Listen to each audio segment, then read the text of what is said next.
Hey guys, welcome to the Massive Iron channel. I'm Steve Shaw. In this video, I'm going to talk about 5 ugly truths about the deadlift and deadlift strength.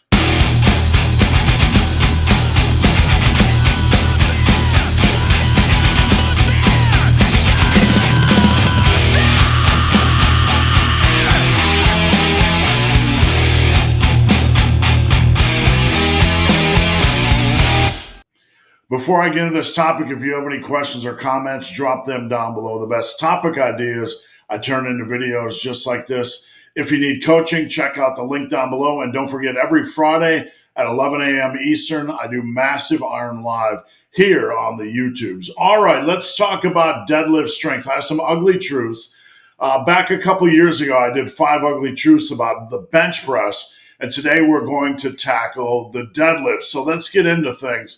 I want to help you guys build a better deadlift, a safer deadlift, and better quality deadlift strength. All right, ugly truth number 1 is that getting to 500 is not that easy. It's pretty rare.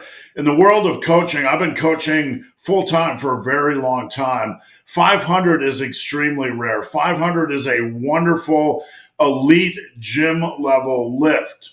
If you watch YouTube, if you watch a lot of social media, if you follow a lot of deadlifters, 500 almost seems like it's super easy. But in the real world, getting to 500 is a major accomplishment.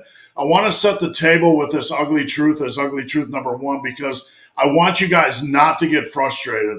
I want you guys to understand that getting to 350 and 400 and 450 are major steps. Don't get frustrated.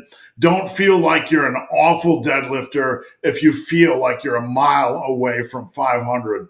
Be smart, continue to work on your form, stay with the process, trust the process. You will get there eventually.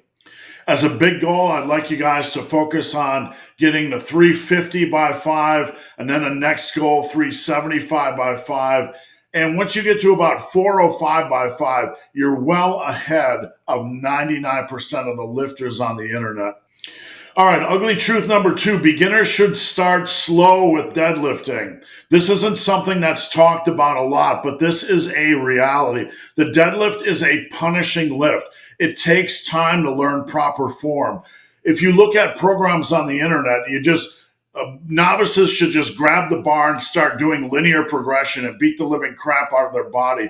In the real world, this is a good way to get injured. This is a good way to jack up your lower back. This is a good way to take you out of the gym with little lower back aches and pains and strains. And this is a really good way of frustrating you. You want to take progression slowly. Now, I'm not trying to set the bar low, but we have to kind of temper our progression a little bit the first couple of years. We want to take some time with the deadlift. We want to baby it a little bit. We want to take some time and work on form. And it's okay to move more slowly when it comes to progression.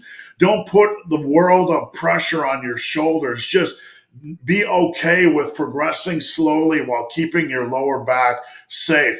The lower back is usually the weakest muscle group in the chain. You have some big, strong muscle groups in the deadlift. You have your yoke, your back, your glutes, your hips, your hamstrings, your quads, a lot of big muscle groups. And the lower back is usually the weakest. So we need to give your lower back time to build some strength because all those other muscle groups might be coming up rapidly, leaving your lower back a little bit behind the curve. So be okay with progressing slowly on the deadlift. Get your form down. Make sure your form is down. Make sure your lower back is feeling okay. And then you can increase the deadlift progression intensity. All right, ugly truth number 3. Initially, you might benefit from using the Hex Bar. This isn't a popular comment, or this isn't a popular piece of advice in some strength circles, but the Hex Bar provides some benefits. This useless piece of junk is a trap bar. If you use the high handles, you're going to be a little bit more upright, and it's going to put less pressure on your lower back. With the Hex Bar, you're a little bit more centered as well. So that's going to get you more upright and take some pressure off your lower back. Now, you don't have to use the Hex Bar exclusively, but it's probably not a bad idea if you're a beginner or novice or someone that's currently frustrated with the deadlift to use the Hex Bar one week and then conventional the next. That way you can kind of have a break every other week where you're taking some pressure off your lower back, building some back, upper back, and yoke and basic deadlift strength, and not beating the crap out of your body. All right, ugly truth number 4. It's not unusual to be weaker when pulling off the floor. And when I say off the floor, I mean when you're pulling like from 3 to 5 inches off the ground on a rack pull or a block pull. Now, when you look online, you see a lot of obsession with the deficit deadlift. When it comes to deadlift training, there was this, for a while, there was just this huge obsession with the deficit deadlift. But I think the opposite is something we should consider. If you're new to deadlifting, consider pulling from 3 to 5 inches off the ground. Not every workout, but maybe every other workout. Something I found, and I believe Louis Simmons mentioned this information in an article, I don't know, 10 or 15 years ago, that he found his strongest deadlifters were often weaker off the ground, 3 to 5 inches off the ground. They were able to pull a lot of weight off the ground, but then they kind of hit a little bit of sticking point. Early on in my deadlift training, I found this to be the case as well. I found that I was able to get to about a 565-pound deadlift really quickly just because I spent 20 years building back and quad strength.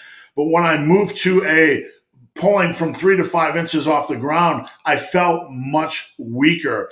By focusing on this area, I saw my deadlift strength improve where it had been stagnating. Now, another benefit of pulling from 3 to 5 inches off the ground is that it's a little bit more leverage friendly. It's a little bit more lower back friendly. So while you are working on a weak area or a potentially weak area, you're doing so from a more leverage friendly position, a more lower back friendly position. Now, one quick tip: when you are doing a rack or block pull, don't think about pulling straight up.